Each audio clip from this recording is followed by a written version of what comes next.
Louvado seja Deus, a graça e a paz do Senhor Jesus. Amém. Que alegria, irmãos, estarmos juntos nesse culto ao Senhor para ouvir sua palavra, por meio dela sermos tratados, alimentados, direcionados pelo nosso Deus. Como dito domingo passado, nós estaremos tratando hoje em Apocalipse capítulo 1 sobre o triunfo da igreja de Jesus Cristo. Quero convidá-los a abrirem a palavra de Deus no livro de Apocalipse, no capítulo 1, leremos do verso 9 ao verso 20.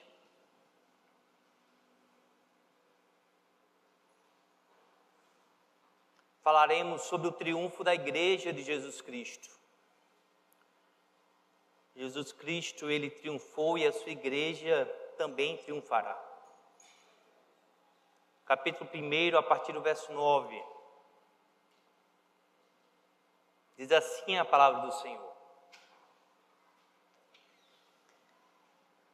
Eu, João, que também sou vosso irmão e companheiro na aflição e no reino e paciência de Jesus Cristo, estava na ilha chamada Patmos, por causa da palavra de Deus e pelo testemunho de Jesus Cristo.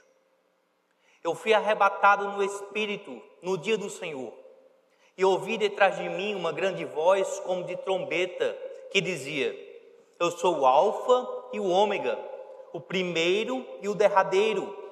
E o que vês, escreve no livro, e envia às 7 igrejas que estão na Ásia, a Éfeso, a Esmirna, e a Pérgamo, e a Tiatira, e a Sardes, e a Filadélfia, e a Laodiceia. E virei-me para ver quem falava comigo, e virando-me, vi 7 castiçais de ouro, e no meio dos 7 castiçais, um semelhante ao Filho do Homem, vestido até os pés de uma roupa comprida, e cingido pelos peitos com um cinto de ouro. E a sua cabeça e cabelos eram brancos como lã branca, como a neve, e os seus olhos como chama de fogo, e os seus pés semelhantes a latão reluzente, como se tivessem sido refinados de uma fornalha, e a sua voz como a voz de muitas águas. E ele tinha na sua destra 7 estrelas, da sua boca saiu uma aguda espada de 2 fios, e o seu rosto era como o sol, quando na sua força resplandece. Eu, quando vi, caí a seus pés como morto, e ele pôs sobre mim a sua destra, dizendo-me: Não temas, eu sou o primeiro e o último, e o que vivo e fui morto, mas eis que estou vivo para todo sempre. Amém. E tenho as chaves da morte e do inferno. Escreve as coisas que tens visto, e as que são, e as que depois destas hão de acontecer. O mistério das 7 estrelas que viste na minha destra e dos 7 castiçais de ouro.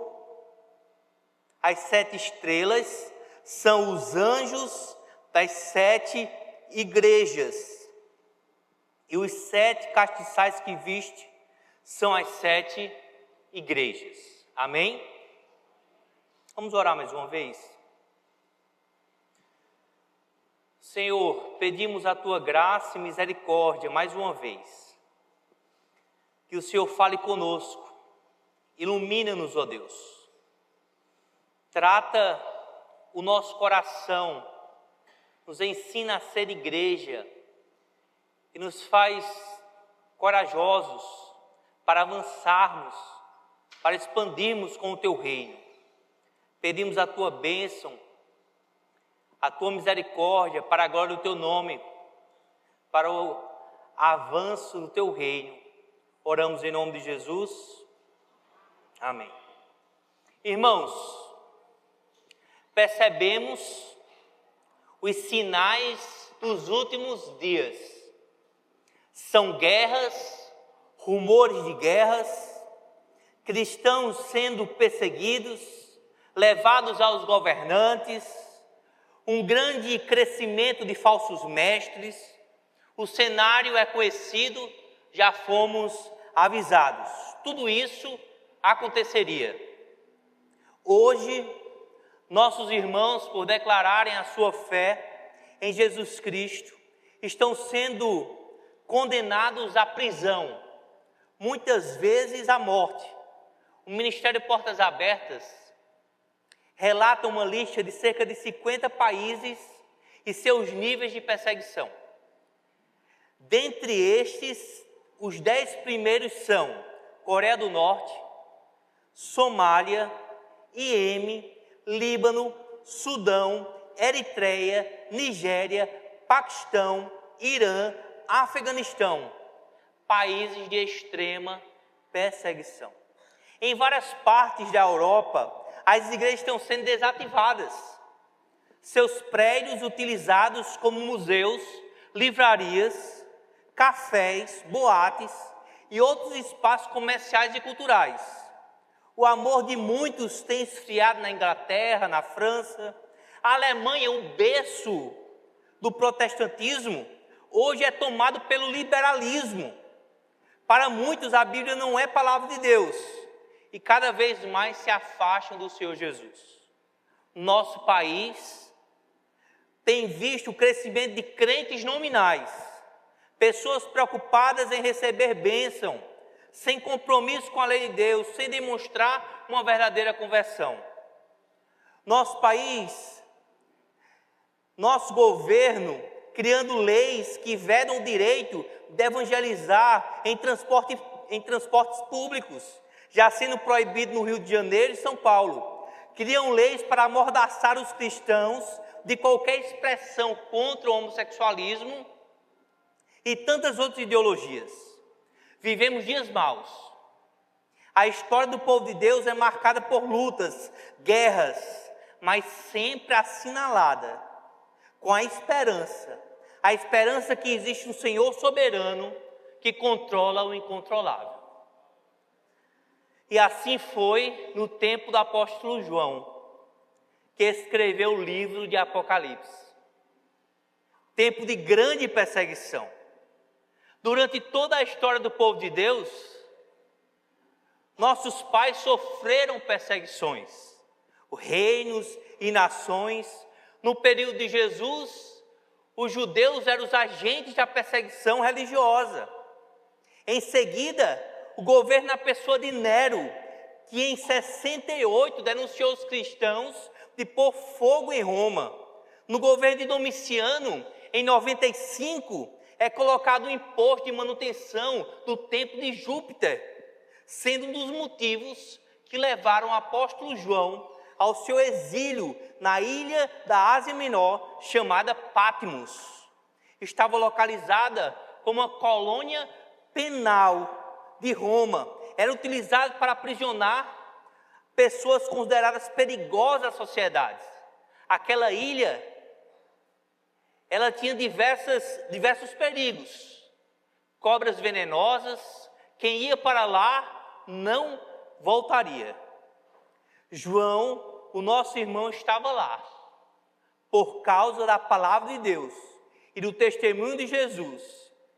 E aproximadamente nesse período, 95, no governo de Domiciano, que João, em meio ao exílio, recebe essa revelação, que trará esperança para os seguidores de Cristo, a igreja. Esperança, consolo e alegria. Esse livro tem como propósito revelar a vitória de Cristo contra Satanás e seus seguidores. Cristo é vitorioso e a sua igreja, que são os seus seguidores, esses também são vencedores, porque o Senhor já venceu. Amém?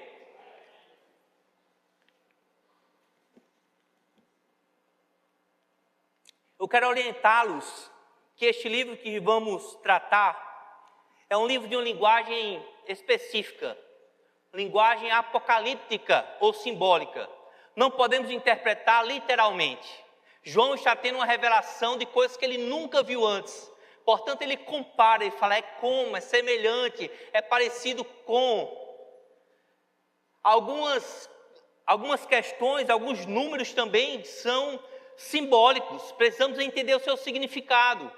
Pois veja, o número 7, que nós vamos ver repetidamente, cerca de 56 vezes, o número 7 aparece.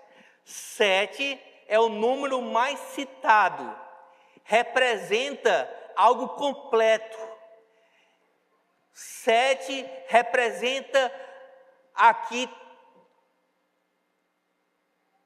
aquilo que é perfeito. Vamos ver 7 igrejas, 7 castiçais, o 7 repetido diversas vezes. Este livro vai ser endereçado a 7 igrejas: Éfeso, Esmirna, Pérgamo, Tiatira, Sardes, Filadélfia e Laodiceia. Portanto, está representando todas as igrejas, de todo o tempo, de toda a época. As características descritas aqui, positivas e negativas, os louvores e as exortações, são para todos os crentes. Nós encontramos características aqui que cabe para cada um de nós. Eu quero falar com vocês o porquê a igreja do Senhor é triunfante. Mesmo em um período tão difícil de perseguição, mesmo com tantas dificuldades e tantos problemas dentro da igreja, nós encontramos essa esperança, que a igreja ela é triunfante, porque o Senhor da igreja, o Cristo, já venceu a morte, o diabo e os seus seguidores. E o primeiro ponto que eu quero falar com vocês: porque o Senhor é soberano sobre a sua igreja. A igreja do Senhor é triunfante. Primeiro ponto, por quê? Porque o Senhor é soberano sobre a sua igreja. Esta visão do capítulo 1 recai sobre o Senhor Jesus Cristo glorificado. João se vira para ouvir quem fala com ele. Ao olhar, ele contempla de imediato o quê? 7 castiçais de ouro. João viu no meio dos castiçais o Senhor, pois é através dele que os castiçais recebem a luz para iluminar. Ele é a luz dos castiçais, e através dos castiçais ele é revelado. Pois veja aqui, irmãos, no verso 12, quando João vê essa voz como de trombeta soar, ele olha para saber quem fala com ele. E de imediato, quando ele vira, ele vê o quê? 7 castiçais de ouro. Precisamos então entender o que significa os 7 castiçais. 7, como dito, é algo completo, algo pleno, perfeito. Mostra um todo. 7 está apontando para algo completo. Castiçais é feito para iluminar. Ouro aponta para a sua preciosidade, pureza. O que é então os castiçais de ouro? No versículo 20, o próprio texto descreve o que significa os 7 castiçais. Pois vejam, o mistério das 7 estrelas que viste à minha destra e dos 7 castiçais de ouro. As 7 estrelas são os anjos das 7 igrejas. E os 7 castiçais são o quê? Os 7 castiçais são as 7 igrejas.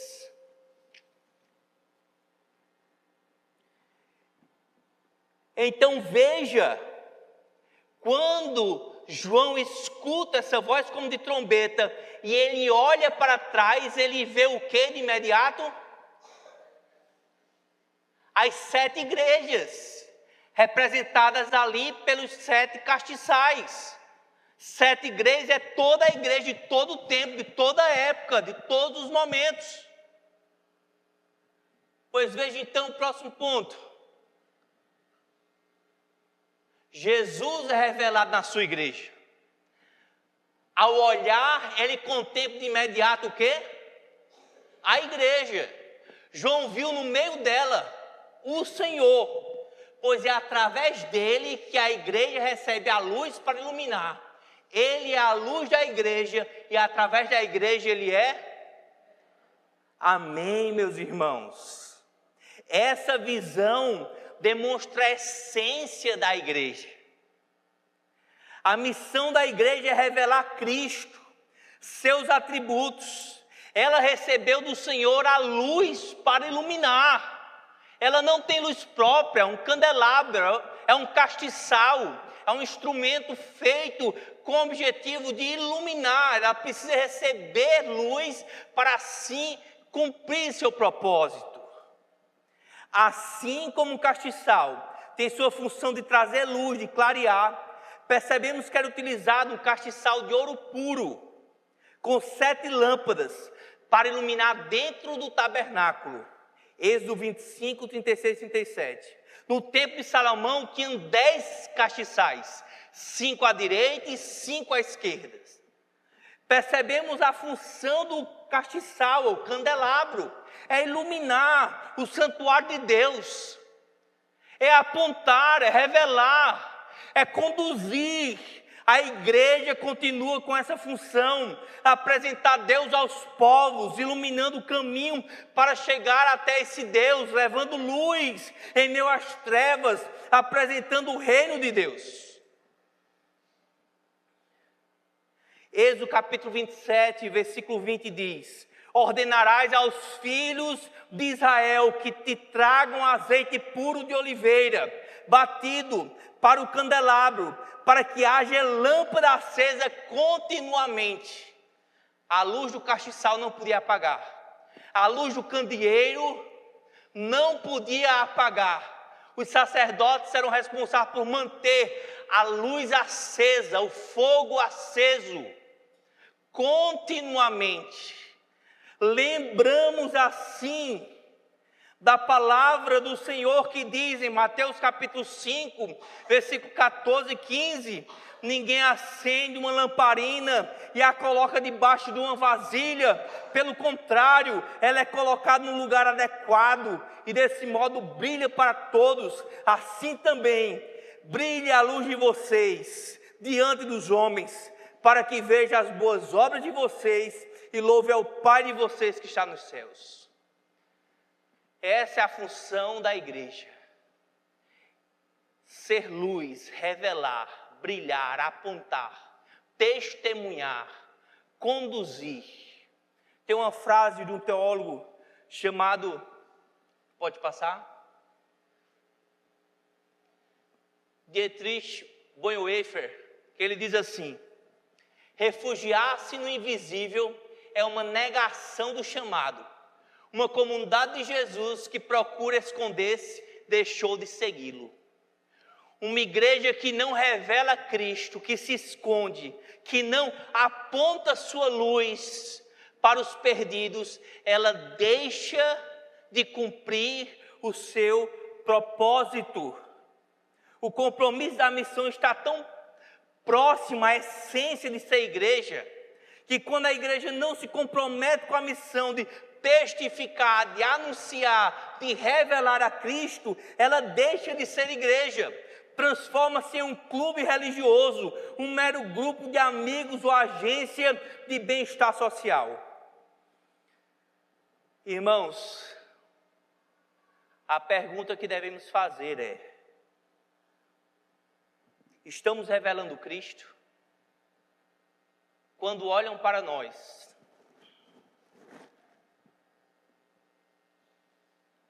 nós estamos apontando para o nosso Senhor, mostrando a sua glória, mostrando seus atributos.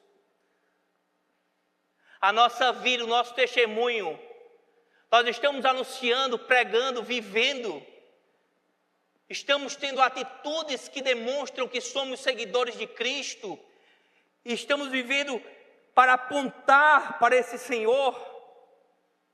Pois vejam, irmãos, uma igreja bem-sucedida não é aquela cheia de multidões como em estrutura empresarial, mas é uma igreja que através de sua vida reflete Cristo, o Cristo glorificado. Precisamos perguntar: estamos refletindo Cristo? A luz do candelabro não serve para se auto-iluminar, não é a propaganda de si mesmo. O holofote só tem função se for colocado para o outro.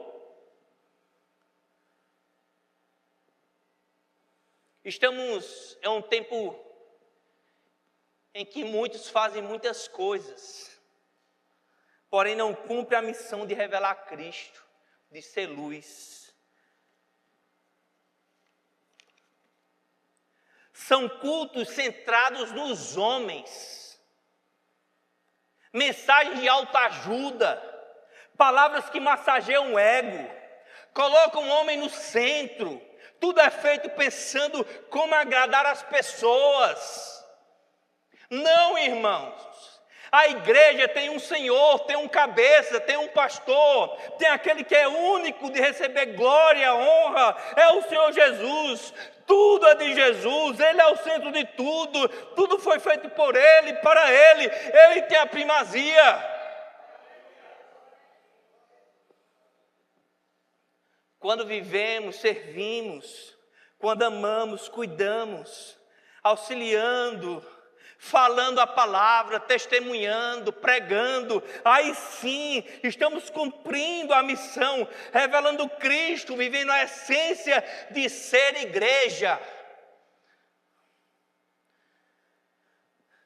Próximo ponto, afirma: Deus está no controle da igreja. Porque essa visão que João tem, quando escuta uma voz como de trombeta e olha, ele vê a igreja, mas Jesus, o Cristo glorificado, está no meio dessa igreja. Está no controle dessa igreja.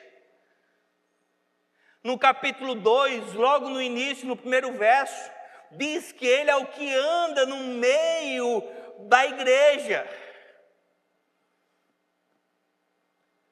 Escreve ao anjo da igreja que está em Éfeso: isto diz aquele que tem na destra as 7 estrelas e que anda no meio dos 7 castiçais, que anda no meio da igreja. O que significa isso, irmãos? Percebe-se que Deus revelou através de Jesus quem está no controle dessa igreja, com seus problemas, seus pecados, sendo tão atingida, perseguida, desrespeitada. É descrito no capítulo 2, verso 1, que o Senhor que caminha e anda no meio da sua igreja.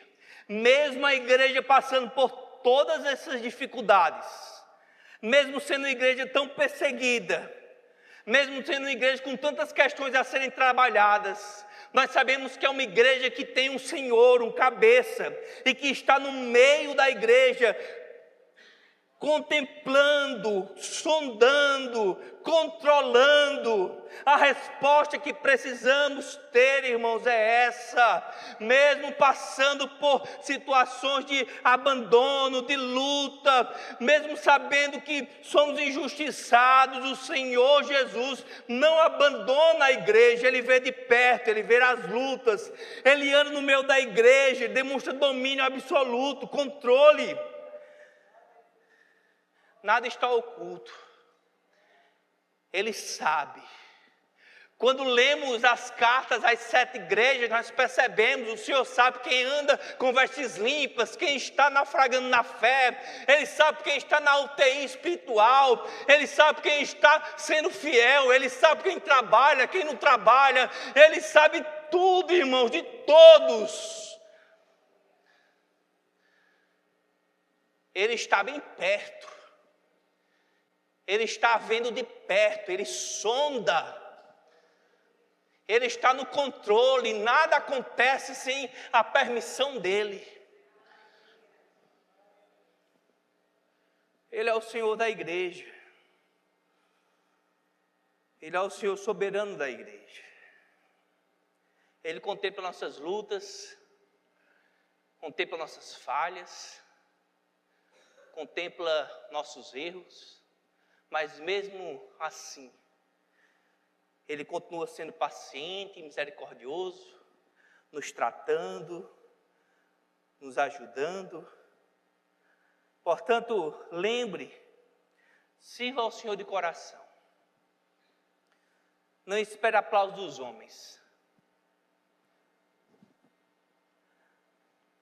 Lembre que Jesus tudo vê.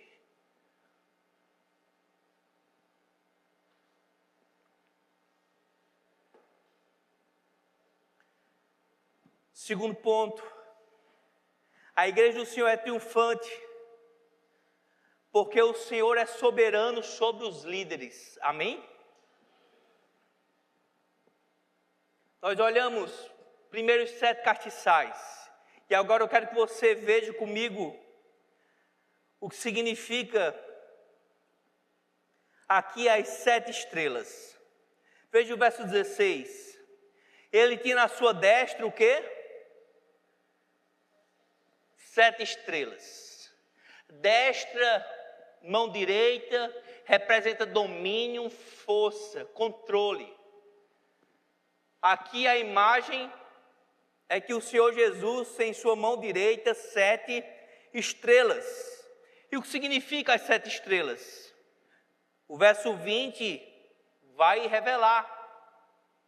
Diz o mistério das 7 estrelas, que viste na minha destra, e dos 7 castiçais de ouro.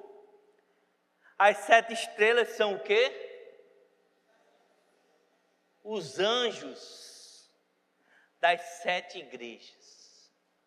Portanto, na mão direita do Senhor, ele tem os anjos das igrejas.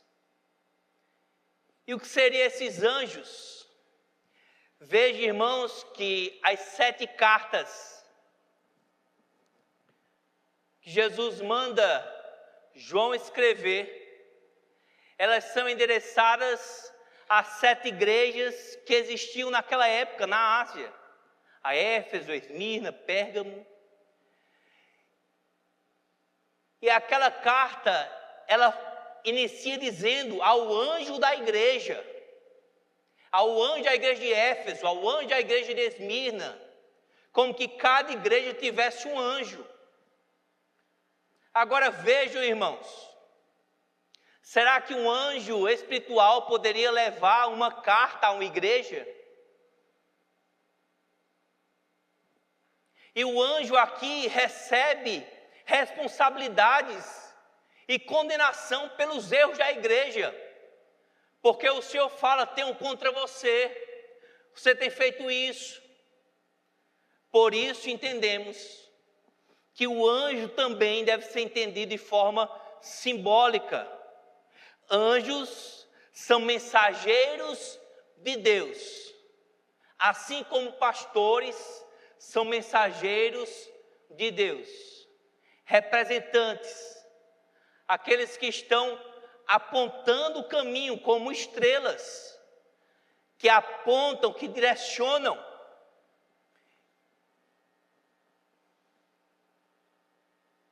Não podemos entender aqui como anjo celeste.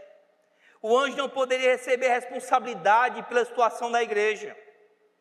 A ênfase é no sentido de mensageiro, aquele que leva a mensagem. Bem característico a função do pastor e da liderança da igreja. Cada igreja tem seu pastor e sua liderança. Esses são responsáveis pela igreja. Quando não tratam, participam do erro. E vão prestar conta disso. Portanto, aqui nós entendemos que o texto fala sobre a liderança, sobre os pastores. Segundo ponto é, porque o Senhor é soberano sobre os líderes da igreja.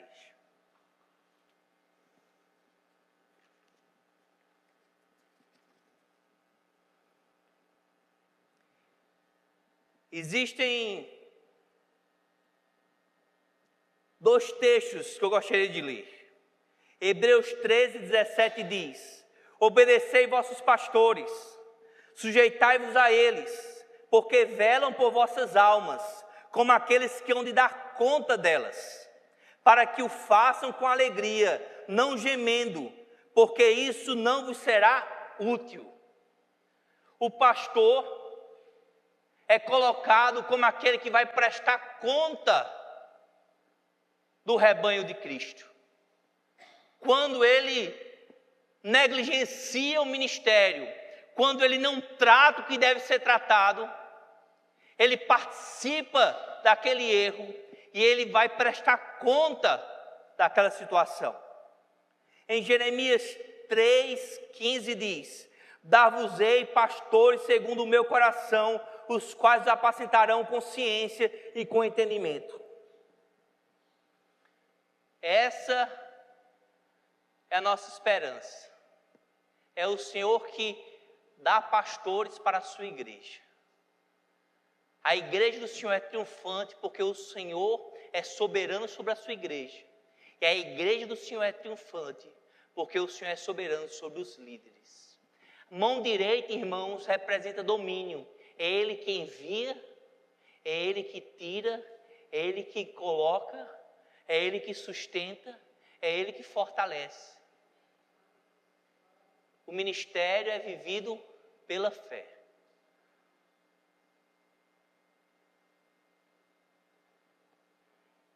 Quando eu estava me formando no seminário, já nos últimos anos do seminário, eu pensava, a vida ministerial deve ser muito difícil, é como impossível.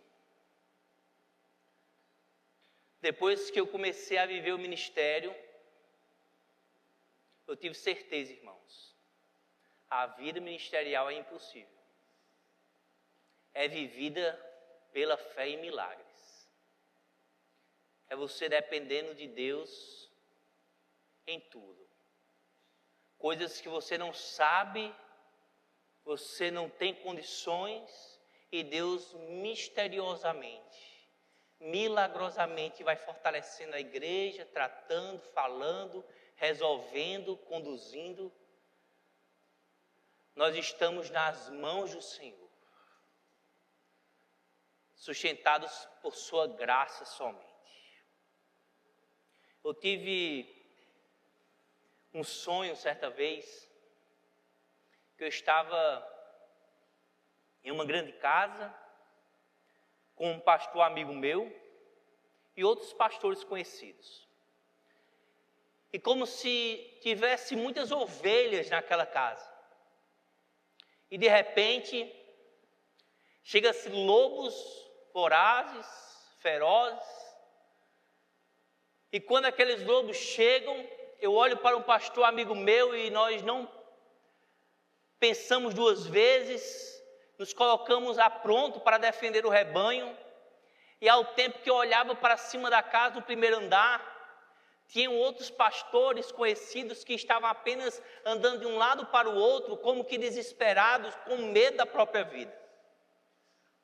E quando acordei, Deus me deu esse texto, esse poema aqui.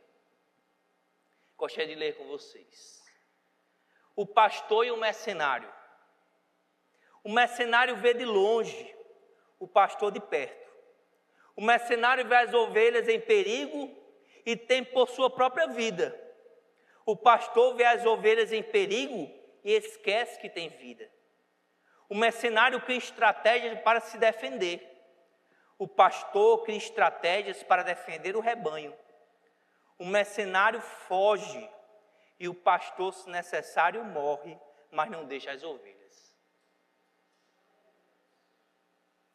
Mesmo com tantas dificuldades, sabemos que a igreja do Senhor é triunfante. A igreja do Senhor é triunfante, irmãos, porque o Senhor é triunfante. Existe mais um bloco aqui para a gente tratar, mas não vai dar tempo. Em outro momento nós vamos ver as características do Cristo glorificado, mas eu quero parar aqui, quero convidar o Ministério do Louvor e eu quero orar por vocês, por todos nós.